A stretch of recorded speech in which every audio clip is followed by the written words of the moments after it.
Welcome back to Shaker and Stir and Pour. My name is Javier Ortega. Remember, disclaimer, I am not a bartender. I'm a regular guy like you and I. I just love making cocktails, love entertaining our friends and family. And today we are going to be talking about the last word. The last word is basically a Prohibition era cocktail that was invented back during the Prohibition time, 1920s, 1930s, the end of 1930s. But history says that this was invented in a club in Detroit called the Detroit Athletic Club. During that time, evidently, they only used bathtub gin. Not high quality, but they have the main ingredients that we're going to be talking about today was forgotten. Then, 1951, there is a gentleman by the name Ted Saucier. He's a publicist at the New York Waldorf Astoria, and he brought that drink in a very famous book called Bottoms Up.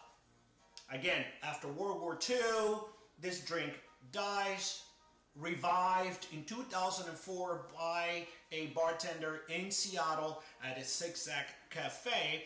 His name is Murray Stetson. So this is what we're going to have today. And the drink basically is chartreuse liqueur, gin, lime juice, and maraschino liqueur. And it's normally served in a cocktail glass, or in this case, what we're going to do today is in a champagne coupe because it's indicative of the 1930s. So, talking about the chartreuse. Chartreuse liqueur fascinated me. I've always wanted to get my hands on one of these bottles. It's a little costly, but if you can get your hands on it, that'd be great. This is a very complex liqueur. Those of you that do not know this liqueur comes from Grande Chartreuse area. It's a monastery in the northern part of France in the Alps. And the monks, this is made by monks called the Carthusian monks. And this recipe has been in effect since 1605. History says that only 2 monks were given the recipe, which consists of 130 herbs, plants, and flowers. They macerate those herbs and make the cocktail. Initially, in the 1600s, it was intended as medicinal purposes.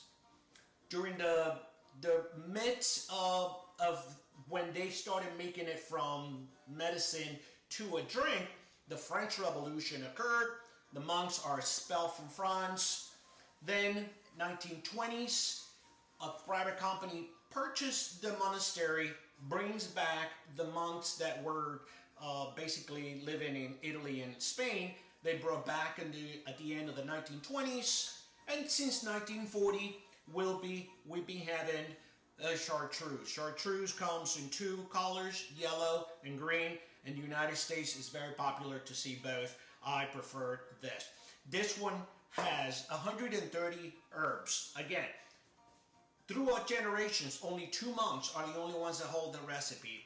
They macerate those herbs and pass it on to the distillery. But even the distillery doesn't know the secret recipe. Until today, 2020, nobody knows the recipe other than 2 monks at a given time. Amazing. So, today we're going to be using fresh lime juice, Bombay Sapphire. We're going to use the Bombay. Bombay actually is an English gin. And it has the influence of India because you see the Bombay and Sapphire. But in 1997, again, guess who owns it? You're right, you guys are right. Bacardi. Bacardi owns this. And then on previous shows, we have talked about Luxardo Maraschino Cherry Liqueur. Fabulous. So, what we're going to do is we're going to be getting my ice and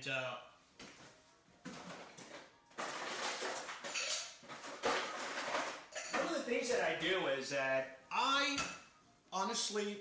you had different ways to do this. Some people shaking, but the way we're going to do it today is kind of like putting my little spin to it.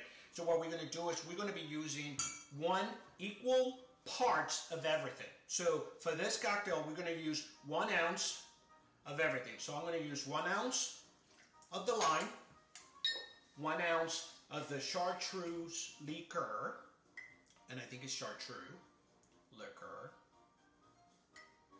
Look at how cute that little green color. Then we're going to use 1 ounce of the Bombay Sapphire. You can use any gin that you really like.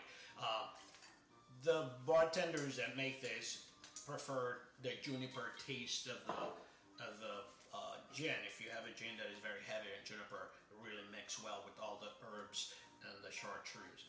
And then the maraschino liqueur, which is a clear liqueur. And that's it, my friends. Look at that. Super simple, yet it's really, really, really, really complex in the sense that most people, when they do this, they like to basically shaken it.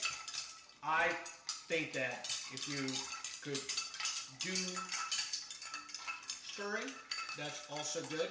So,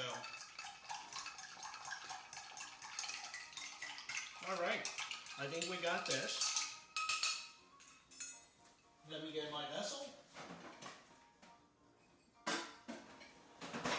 And what we're going to do with this, the interesting thing, the secret weapon, is that we're going to be using a spherical ball. So the ball, evidently, I have it that has a little hole in it.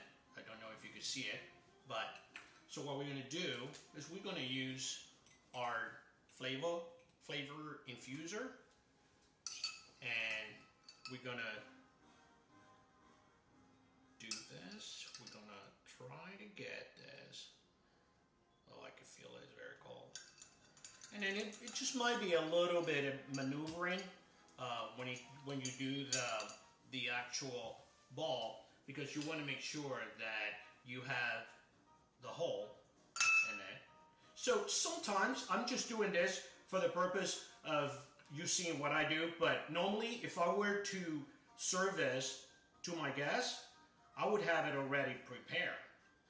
So the whole idea, all I want you to do is I want you to see, bam, look at that. And then you can let it drop. You can leave it there and use a little spoon, but basically, my friends, that's the idea. The idea is that the ball is going to break, and you can just